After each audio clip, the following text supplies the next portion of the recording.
लल्लन रोज की तरह अपने छोटे से रद्दी के ठेले पे बैठा था। लोग रद्दी बेचने आ जा रहे थे। तभी उसकी पत्नी और बेटा वहाँ आते हैं। सुनिए, आज बंटी की फीस भरने का आखिरी दिन है। ये लो 500 रुपए, कैसे तैसे जमा कर पाया हो। रेशमा और बंटी निकल जाते हैं और लल्लन सोच में पड़ता है। ये धंधा अब कुछ खास नहीं चल रहा। सबके पास मोबाइल आया है और गांव के नौजवान तो उसी पे ऑनलाइन खबरें देखते हैं। न्यूज़पेपर खरीदी बहुत कम हुई है। बंटी को स्कूल छोड़ के लौटते वक्त रेशमा फिर से ठेले पे आती है। लल्लन को चिंतित देख सोच में पड़ती है। सुनिए, क्या हुआ? सब ठीक तो है? मैं सोच रहा था कुछ और काम धंधा भी शुरू करूं। इस रद्दी के धंधे से हमारा गुजर बसर नहीं होगा। आप ठीक कह रहे हैं। बंटी की पढ़ाई का खर्चा बढ़ते ही जाएगा। क्यों ना हम उसे सरकारी स्कूल में पढ़ाए? नहीं, मैं उसकी पढ़ाई में कोई समझौता नहीं करूंगा। बंटी पढ़ाई में बहुत ही होशियार है और हमेशा स्कूल में अव्वल आता है। कई बार स्कूल के बाद और छुट्टी के दिन वो रद्दी के ठेले पे बैठ के अपनी पढ़ाई पूरी करता है और लल्लन का हाथ भी बटाता है। बंटी, मैं जरा बैंक होके आता हूँ, ठेले पे ध्यान रखना। जी पिताजी। बंटी बड़ा तेज दिमाग है। वो ठेले पे आए ग्राहकों की रद्दी ठीक से तोल के उनसे पैसे की लेन देन करता है। चाची, आपकी रद्दी 3 किलो 700 ग्राम है। ये लीजिए 55 रुपए 50 पैसे। अरे वाह बंटी, बड़े होशियार हो। बिना कैलकुलेटर के हिसाब कर दिया। खाली समय में बंटी ठेले पे आई विविध विषयों की किताबें पढ़ता है और इसी कारण उसका जनरल नॉलेज काफी अच्छा हो गया है। ऐसे साल गुजर गए और एक दिन अनहोनी हो गई। रास्ता क्रॉस करते वक्त लल्लन और रेशमा का एक भयंकर एक्सीडेंट हुआ और उसमें दोनों की मौत हुई।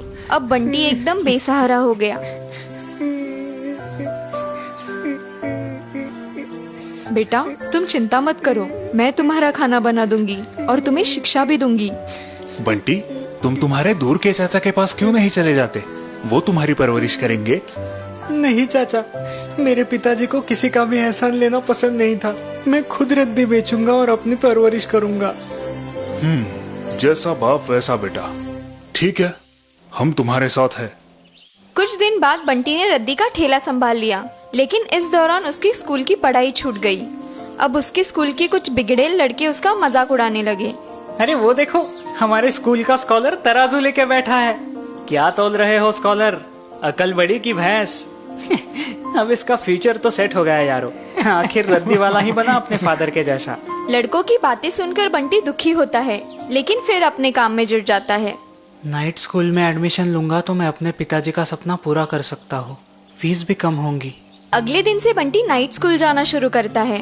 दिन भर रद्दी का ठेला, किताबें पढ़ना और रात को नाइट स्कूल अब उसका रूटीन बन जाता है।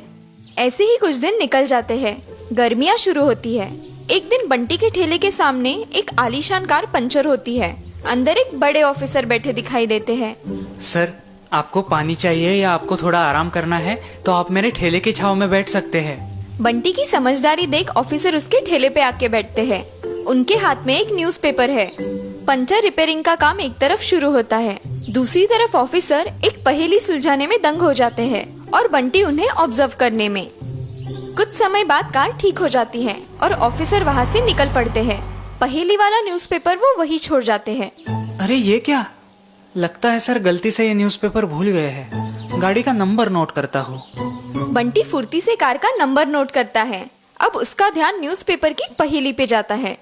ओह, इस महाशब्द पहेली का सिर्फ एक ही शब्द बाकी है। बाकी तो सर ने सुलझा ली है। बंटी रोज रद्दी में आने वाली पेपर्स की पहेलियाँ सुलझाते सुलझाते एकदम माहिर हो जाता है। इसीलिए बचा हुआ शब्द आसानी से पहचान कर पूरी महापहेली सुलझा लेता है। जो काटे तो चुभती है लेकिन उल्टा काटती नहीं, जो एक बार बढ़ने लगे तो बिल्कुल रुकती नहीं। एकदम आसान जवाब था। ये शब्द पहेली तो कंप्लीट हो गई। अब बंटी की नजर उस पहेली की इनाम पर जाती है और उसे आश्चर्य का धक्का लगता है। ओह, इस महापहेली को सुलझा के जो सबसे पहले भेजेगा उसे 1 करोड़ रुपए का इनाम मिलेगा। बंटी बिना वक्त बर्बाद किए पोस्ट ऑफिस पहुंचता है। उस न्यूज़पेपर को उसमें दिए गए एड्रेस पे पोस्ट करता है और फिर अपने रूटीन में व्यस्त हो जाता है। 1 महीने बाद बंटी के सामने एक नई मुसीबत खड़ी होती है। उसके ठेले के सामने कोई और रद्दी की दुकान खोलता है और ज्यादा भाव में रद्दी लेना शुरू करता है। बंटी के सारे ग्राहक अब उस नई दुकान में जाने लगते हैं। अब तो मेरा इस धंधे में टिकना कठिन है। दूसरा कुछ काम देखना होगा। लेकिन पढ़ाई अधूरी रह जाएगी। बंटी अपना ठेला बंद करने की सोच ही रहा था कि तभी कुछ प्रसार माध्यमों की गाड़ियां वहां आती है। चैनल के रिपोर्टर्स, कैमरामैन आदि बंटी को घेर लेते हैं। सारा गांव जमा हो जाता है और बंटी पूरी तरह से उलझन में पड़ता है।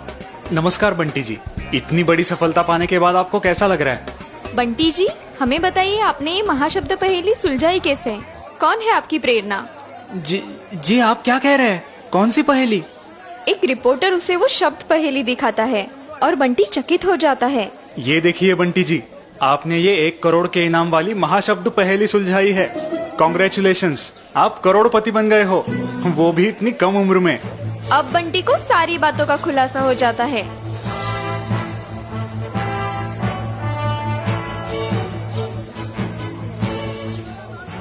ये बात है। अगर मैं ये स्वीकार करूं कि वो पहेली मैंने ही सुलझाई थी और 1 करोड़ लूं, तो मेरी जिंदगी आसान बन जाएगी।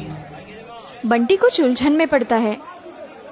देखिए, ये पहेली मैंने नहीं सुलझाई है, इसलिए इस इनाम का असली हकदार मैं नहीं हूँ। बंटी की बात सुन के सारे उपस्थित लोग अचरज में पड़ते हैं। क्या बोल रहा है ये लड़का? लगता है शौक में गया है। मुझे लगा ही था ये छिचुंदर का ये महापहेली सुलझाएगा। पागल है क्या? 1 करोड़ पे पानी फेर रहा है। बंटी जी, आप कहना क्या चाहते हैं? देखिए, इस इनाम का असली हकदार वो है जिनके गाड़ी का नंबर MP06 AB5432 है। अरे ये तो चैटर्जी सर के कार का नंबर है ना, इस न्यूज़पेपर के owner. What a coincidence, what a news. तभी बंटी ने बताई कार वहाँ आती है और कार से वही ऑफिसर उतरते हैं। वो बंटी के पास आते हैं। बंटी, इस इनाम का असली हकदार मैं नहीं, तुम हो। सर प्लीज हमें सारी हकीकत खुल के बताइए। ये श्योर। मैंने आखिरी एक जवाब ना आने पे वो न्यूज़पेपर फ्रस्ट्रेट होके बंटी की दुकान में फेंक दिया था।